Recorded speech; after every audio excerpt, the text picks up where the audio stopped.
Officers do not share lower-ranking soldiers' halls as they fight for kin for country in the First World War. Officers and soldiers walk through separate brothel doors as they fight for kin for country in the First World War. Officers are given armour, soldiers given risk.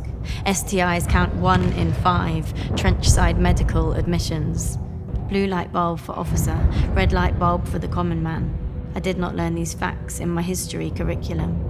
There was no sex in the trenches or privacy to masturbate, but millions of fit young men away from home awaiting fate, and despite what textbooks state about the role of wives, of girls, of mums, not every woman laboured on the home front.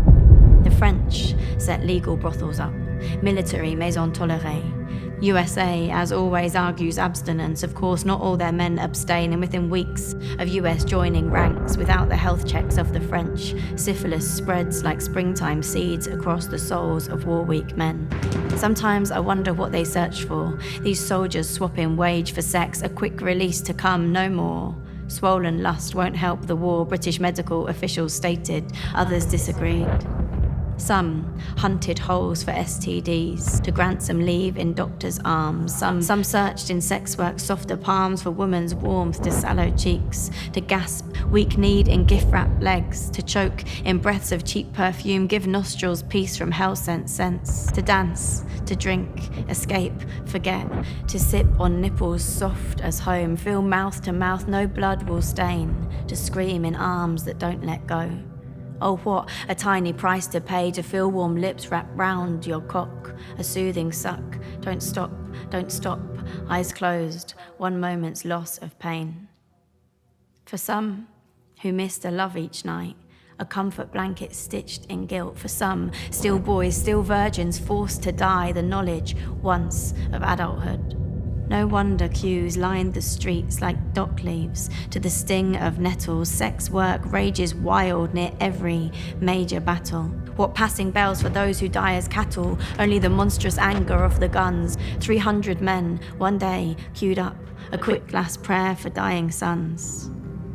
And what then of these women? Shh, don't talk about the wartime whore. Most illiterate, most peasant poor. For some, no other means of money-making. For some, a chance to make some more. For some, the need to feed a child. For some fun to pass a wage. For some, forced pimp, forced family trade. For some, a bed, a makeshift stretcher. For some, bent double beggar, quick behind a bush, paid pittance for a left-hand wank. For none, a name, a medal, mention, thanks. Some service 50 soldiers every day, did sex the way men come in sex, in and out and in and day and mouth and night and legs.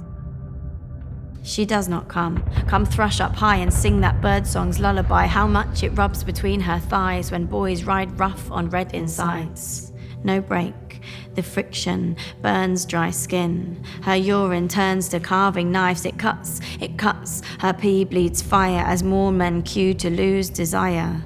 And she, drunk too with war fatigue, is shamed, erased from history.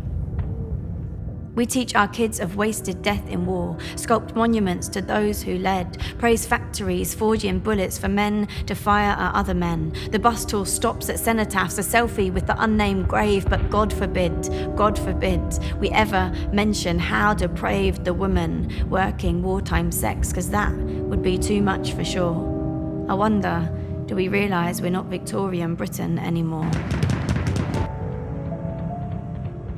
I wonder how many soldiers' final solace, final kiss, is cradled on the lips of those shameful, nameless women. I will not learn these facts in my history curriculum.